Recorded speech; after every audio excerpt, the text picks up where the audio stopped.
Dear students, welcome to my lecture. I will be talking about reference letter, letter of testimonial, and how to write joining letters and how to write resignation letter, and after that I will talk about how to write reports and memos. First we will start with reference letter. And there is a difference between reference letter, testimonial or letter of recommendation. Like reference letter is, suppose you have got a job, or before getting the job that prospective company might ask for some reference letter, and they might write directly to your head of the department or your company CEO or your head of your particular unit for particular reference letter. So in that case, the particular person, your head of the department, writes directly to that particular prospective company head, and that address will be addressed to that particular person, not to in general. But in recommendation letter or testimonial, usually they don't specify any particular person or organization. What they do, they write in general, like to whom it may concern, this kind of salutation, and then about different attitude, behavior, what capacity they know, what is their qualifications, what they have done for their organizations, all they explain. So in the reference letter there should be like it's written how long your head of the department knows you, how long she or he has been knowing you, what would be your capacity, in what capacity you have worked, in which department, in which position you worked for, your level of competency, and then what are the qualification you have for those particular jobs, or your performance in those particular jobs, and also about different attitudes, different characters relevant to the job you have performed. And also after that there might be some personal characteristics, such as whether how sociable you are, how pleasant character you have, or whether you were very helpful, friendly, courteous, and all those stuff. And lastly they just thank to that writer. So there might be like 4 paragraphs. In the first paragraph the writer will acknowledge the request sent by your prospective employee, maybe thank him, and in the second paragraph he will state like how long she or he knows you and in what capacity, and your background information. In the third paragraph they give certain information, detailed information about your qualification, competency, attitude, work performance, and in the last paragraph maybe some personal qualities, appreciable personal qualities, and lastly your head of the department will write something like I recommend him or her highly, and if further clarification or information is needed then she might be contacted. So this is in short the reference letter is written. Also in the testimonial or letter of recommendation the same thing is followed, but only thing is it's not a specific individual or department is not mentioned, it's written in general, and their attitude, behavior, work performance and character is mentioned in the same way in a reference letter. So the same kind of letter is also in the letter of testimonial or letter of recommendation. So only difference is it's written like to whom it may concern. It does not state to any particular institute or particular person. It just says about everything of your attitude, behavior, work performance, character, and just they end up recommending you. Now I will be talking about letter of acceptance, or usually we call joining letter. For any company, suppose you get a job offer, offer letter, a job letter, usually we do what? We take a traditional or some format is there for joining letter, we just change our name and date and submit it. But if you give some job of joining letter very professionally written, it shows that you have interest in joining that particular company, you are showing that you care for that particular company, as well as you are not like, suppose for CV and for cover letter we take so much care, even for joining letter you think whether whatever you write you will be getting, you are joining that company, so we usually don't take care that much, but it's something that we should take care as well. So in a joining letter, first thing we have to do, we have to you have to start with the name of the person whom we are writing. Without any spelling mistake, we have to mention his or her name, designation, the company name, and we can say like dear sir, or maybe it's dear madam specifically. Here no like slash, just specifically dear sir, and then before that you write the subject like joining letter or joining as a marketing executive, and then you write dear sir.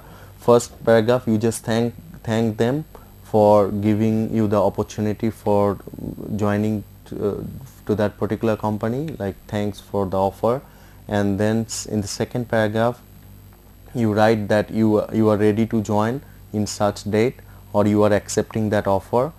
And specifically suppose you have to give some notice to other previous company, also you mention the notice period. And in the third paragraph you again thank them and show that you are very interested to join the company, and you feel very lucky, or it's a great offer for joining that particular company. And lastly you thank them, like thanking you and sincerely yours, and you write, or faithfully yours, and you write your name, and your maybe you can write your designation as well, or you might not write because you are joining, you don't have that designation yet.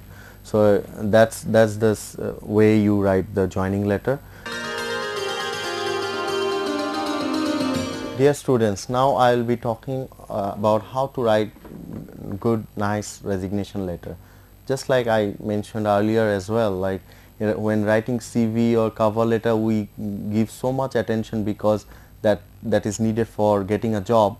But when writing a joining letter or resignation letter, we don't care that much, because whatever we write will join the company.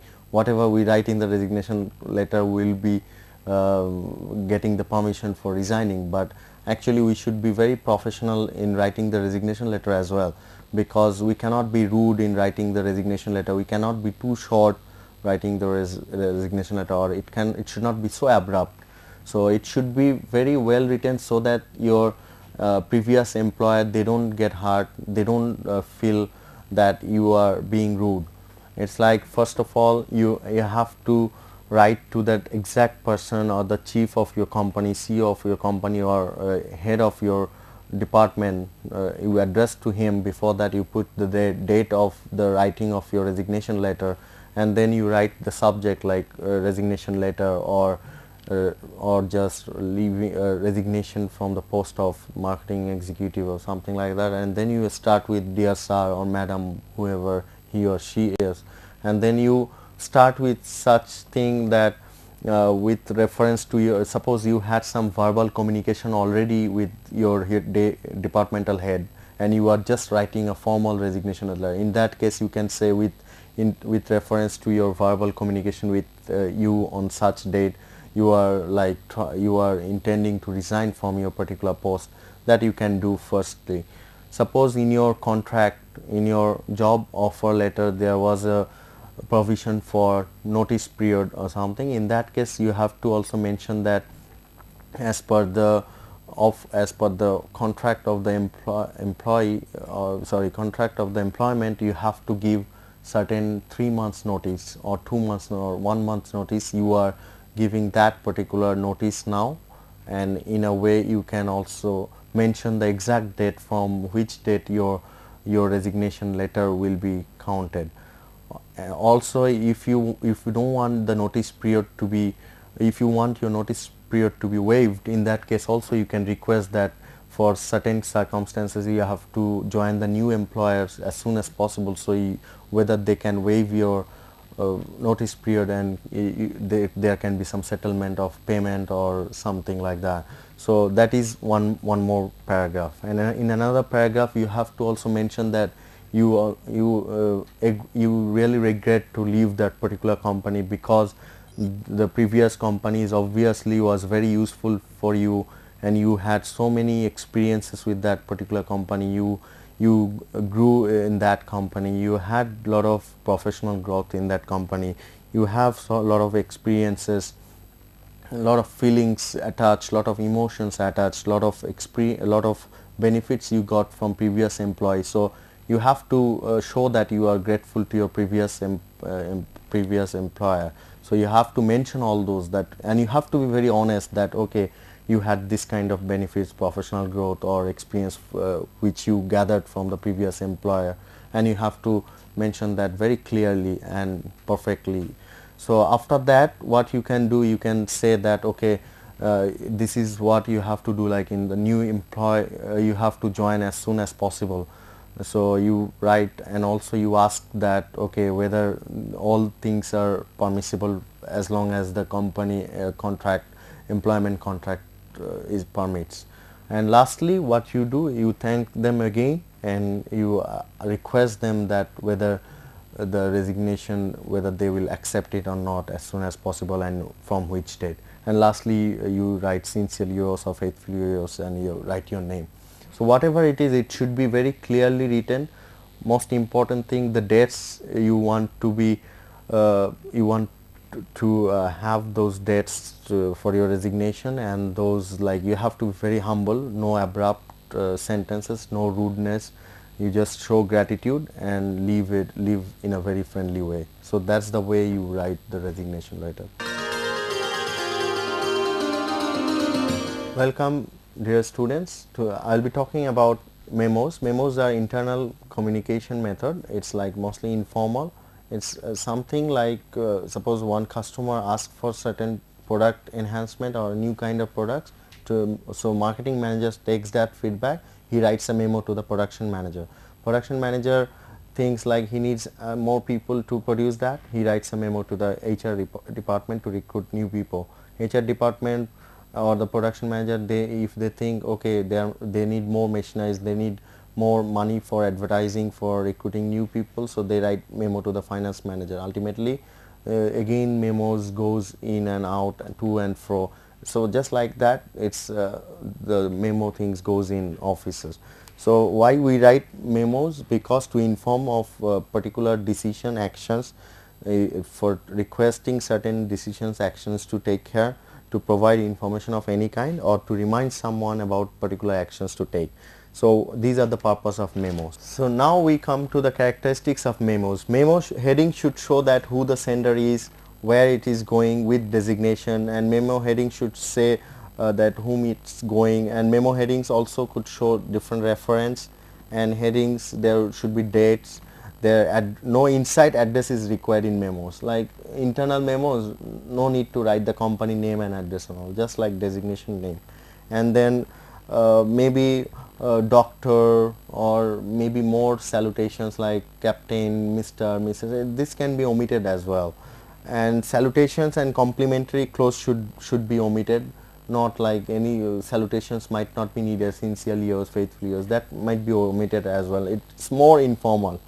And block style should be better used in placing the body paragraphs, and body paragraphs can be of 3-4 lines.